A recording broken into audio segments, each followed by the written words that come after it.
The ratings for the third episode of AEW Collision are in, and the third episode, which was taped this past weekend, is now at Rampage level numbers. We've got details on the viewership number as well as the demographic number as well. AEW Fight Forever has seen its first patch be downloaded and updated onto the game. We've got details on what that consisted of. Bully Ray has criticized Tony Khan for some of the dangerous spots in AEW. One such spot involves Sting taking a huge bump off a ladder last week, and Darby Allin has provided an update on the WWE Hall of Famer. Eddie Kingston has won gold in New Japan Pro Wrestling. Adam Cole opens up on AEW's appreciation of Owen Hart, and Anthony Bowens urges everyone attending AEW All In to set a Guinness World Record.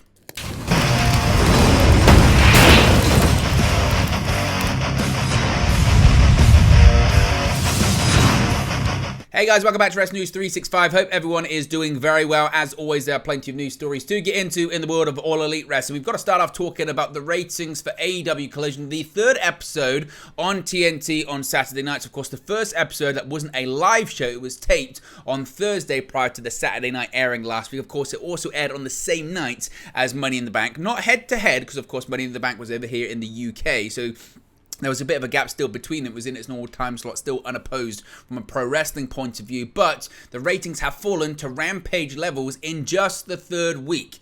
Saturday marked the third episode of AEW Collision, the first to not air live, and the only episode currently announced to not be it as well. It was recorded 2 days earlier, so AEW could run back-to-back nights in Hamilton, Ontario, Canada.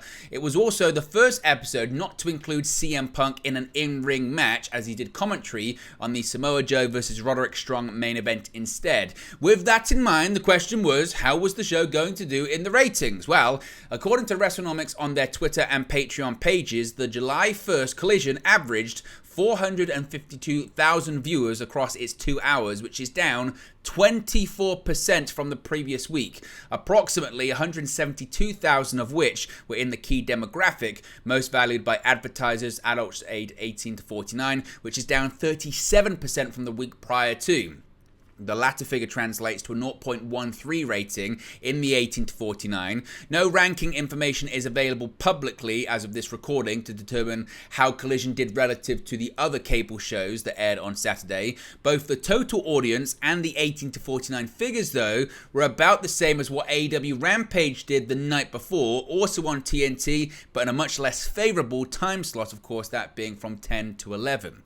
For a more extensive picture, the WrestleNomics Patreon page normally tracks how a given show did in various demographics in relation to the median of the prior 4 weeks' numbers, but since this was just the third episode of Collision, the comparison this time was to the median of the first 2 episodes. By that metric, the news was obviously not good. There were substantial drops across all demographics, with the biggest percentage-wise coming in at 88% in men aged 18 to 34, followed most closely by adults aged 18 to 34 at 71%. In that age group, going against the usual demographic breakdowns for wrestling shows, Collision had more than 2.5 times as many female viewers, 28,000, as it did male viewers, 11,000. All of the movement by demographic was down at least 20%, with the vast majority of the demographics being tracked dropping from the median by more than 30%.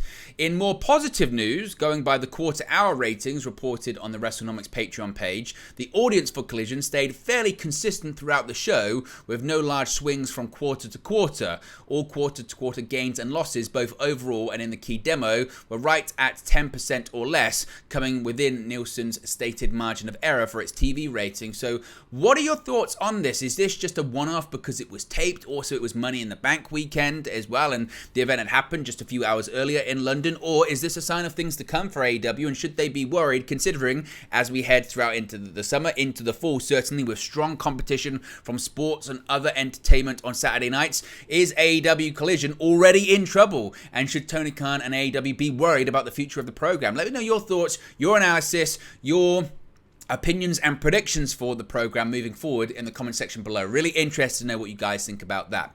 Now, if you were watching the channel earlier today, I played AEW Fight Forever once again during the Road to the Elite career mode. Finally, we unlocked Paul White on there. If you haven't seen it, check it out. It's like a 3-hour-long stream. We're going to be doing a lot more gaming streams here on the channel, particularly all kinds of wrestling games. I don't want to give too much information away, but I'm really excited about what we've got planned here on the channel. Now, speaking of AEW Fight Forever, AEW's Fight Forever video game finally released last week. Fans have had their opportunities to play the game and provide feedback. Kenny Omega, of course, recently welcomed criticism of the game, as well as saying the game would receive continued support. The first patch for the game was released today, and here are the patch notes per SmackDown Hotel. General, all platforms, fixed an issue where the title freezes after pressing the options button during a gameplay replay, fixed an issue where the title crashes when opening the leaderboards for the second time, fixed an issue when beginning an online match with a custom arena selected by the host, the game goes to a black screen, fixed an issue where the title crashes when opening the leaderboards for a second time, fixed an issue where during a ladder brainbuster, both wrestlers may suddenly fall to the floor and may get stuck in the mat. In such a case, the match didn't continue. Malachi Black's finisher was changed from Black Mass to the end. PS4/PS5, they fixed an issue where backwards compatible save data from PlayStation 4 was not detected by a PlayStation 5. Fixed an issue where the title crashes when attempting to start an exhibition match on PlayStation 4, which seems like quite a big issue. Fixed an issue where the title crashes when opening the leaderboards for a second time on PlayStation 5, and on PC fixed an issue when setting a PC using Intel Arc graphics chip to 4K resolution. The matchup screen background displays corrupted. The patch is currently live for PC and PlayStation systems, with it set to go live on Xbox systems and Nintendo Switch later today. So let me know your thoughts as always on Fight Forever. As I mentioned, we are going to continue playing it as we try to unlock all of these different characters. We've unlocked Paul White. We're going to try and unlock Brody Lee next, the late Brody Lee, as well as Owen Hart moving forward. So there's plenty of gaming, as I mentioned, coming here on the channel, with plenty other games we're going to be playing soon in the future as well. But I'm not going to say too much on that. Bully Ray has opened up on some of the dangerous spots we've seen in AEW recently, in particular, of course, the one involving Sting. Now, between the Forbidden Door pay-per-view event and Wednesday night's AEW Dynamite, this week's AEW shows, or last week's, have featured some scary moments, namely Will Ospreay's Tiger Driver 91 on Kenny Omega and Sting's dive off a ladder, putting Sammy Guevara through a table on the floor to reignite the dialogue about safety in the company. On a recent episode of Busted Open Radio on Sirius XM, co-host Bully Ray, a veteran of stunt-heavy matches in the past, such as tables, ladders, and chairs matches, ladders matches, tables matches, etc., shared his thoughts on the issue, including how he felt that it was ultimately AEW CEO Tony Khan's responsibility. Quote, "Absolutely," he responded when host Dave LaGreca asked him if he would have allowed Sting the spot if he were Khan. "I'd let him do it off a higher ladder too, through 9 tables. Do whatever you want. You're an independent contractor. You're here to entertain the people. You've been doing it for a long time. You know right from wrong, safety-wise. Now, it is Tony Khan's company, and if anything happens in that ring, it pretty much falls back on him. If word gets back to Tony that Sting is going to do a stunt, a dive, a whatever, a spot that is really risky, and the risk does not equal the reward, and something can go drastically wrong, then it's Tony's job to step in and go, 'Hey Sting, let's talk about this spot you want to do. I don't feel comfortable with it.' And now you open up the dialogue, just as you should be doing in pro wrestling, period. At the end of the day, if Tony doesn't feel comfortable, it's up to Tony to tell Sting, 'I don't feel comfortable having your life on the line here on my company's watch.' But he also noted that at WrestleMania 19, Vince McMahon asked for him on advice on how Shawn Michaels could replicate a bump that he had taken in various TLC matches, adding that if he had been consulted on the Sting spot, he would have told Guevara to lie on the second of the 2 tables Sting had lined up. Instead, he was halfway on each table. So, what did you guys think of Bully Ray's comments there? Is he ultimately right? Not really bashing, I guess, Tony Khan too much, just saying if Sting wants to do it, Sting should do it, but it's up to Tony Khan to say yes or no if he feels comfortable or not. Now, speaking of the aforementioned ladder match spot, Darby Allin has provided an update on Sting following his insane ladder dive spot on last week's edition of Dynamite. On the June 28 edition of Dynamite, Allin and Sting teamed up to face off against Chris Jericho and Sammy Guevara in a tornado tag team match. One spot from the match went viral following the show, which saw 64-year-old wrestling legend jump off a ladder set up inside the ring to put Sammy Guevara through tables at ringside. Speaking on Busted Open Radio, Darby Allin stated that Sting is doing great, 1 week removed from the crazy spot. Noting that it was all Sting's idea, Allin said, quote, "He's actually doing great. We talked the day after, and he said he was feeling great, which is awesome because I pulled him aside after the match and said, Yo, just be honest with me. How are you feeling?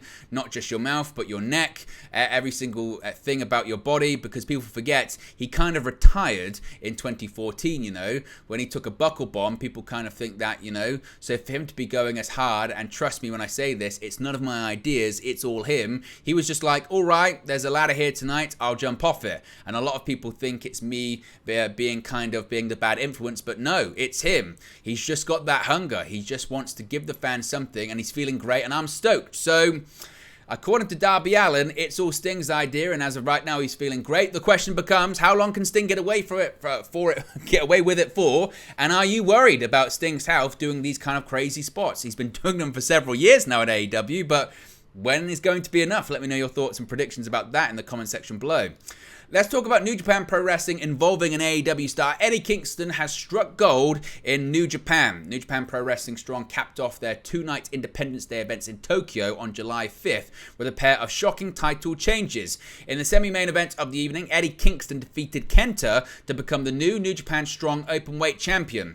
According to New Japan's recap, Kenta targeted Kingston's right arm in the bout, but Kingston remained resilient. In the end, Kingston avoided the go-to-sleep and was able to take Kenta down with a back fist to the future, followed by a Northern Lights bomb for the 3 count.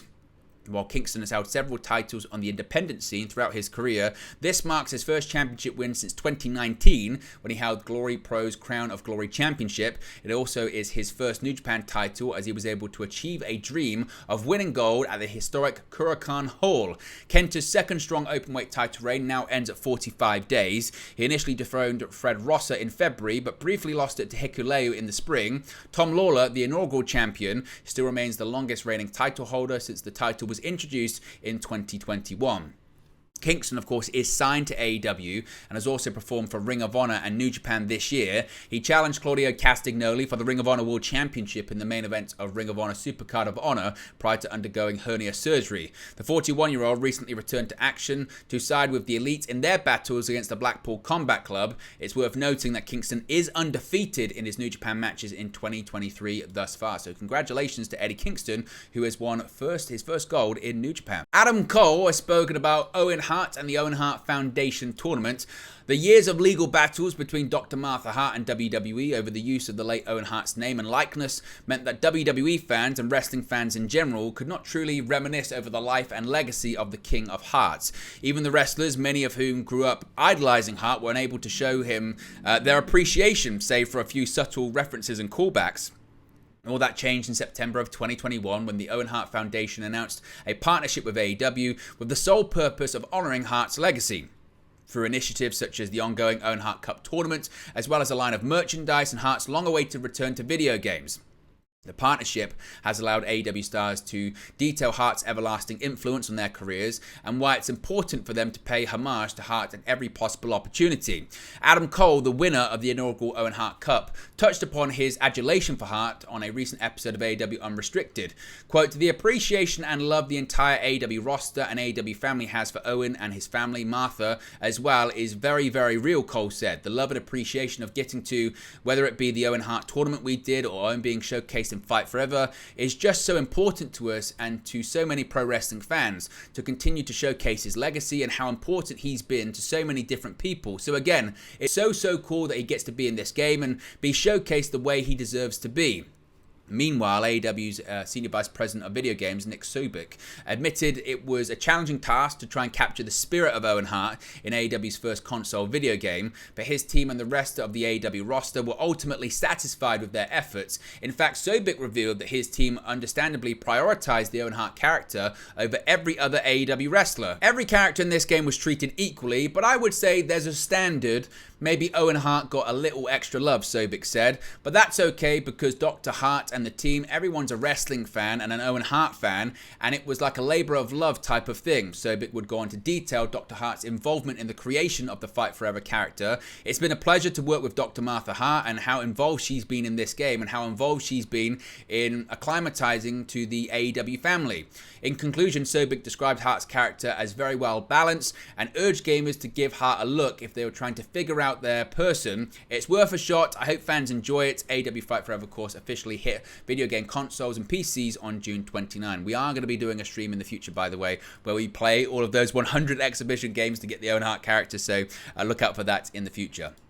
Finally, Anthony Bowens wants to break a world record later on this year as AEW's All-In event comes to Wembley Stadium in London. It has been reported that nearly 75,000 tickets have been sold for All Elite Wrestling's All-In at Wembley Stadium's event in August. AEW's inaugural presentation across the pond will be the first pro wrestling show to be held at the iconic venue since WWE SummerSlam in 1992. Former AEW World Tag Team Champion Anthony Bowens has now called on fans in the United Kingdom to set a Guinness World Record. Quote, "Hey UK, maybe we should set a Guinness World Record for the largest group scissor," Bowens wrote on Twitter. The scissor me expression became popular among AEW fans in 2022. The Acclaim's Bowens and Max Caster created the "scissor me daddy ass" catchphrase for Billy Gunn, who had teamed up with the pair along with his sons Austin and Colton Gunn. The WWE Hall of Famer eventually joined forces with Bowens and Caster.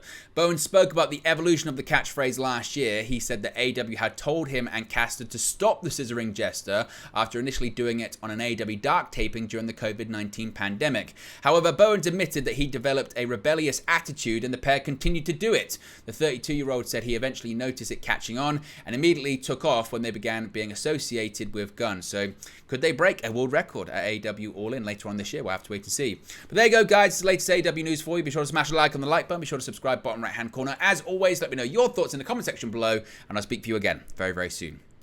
Hey guys, thank you for watching, listening, streaming, or however you come across this video today. Be sure to click on the video on the right there to watch our next video, or click the bottom there to subscribe, or the bottom right hand corner. Thank you very much, and I'll speak to you again very soon.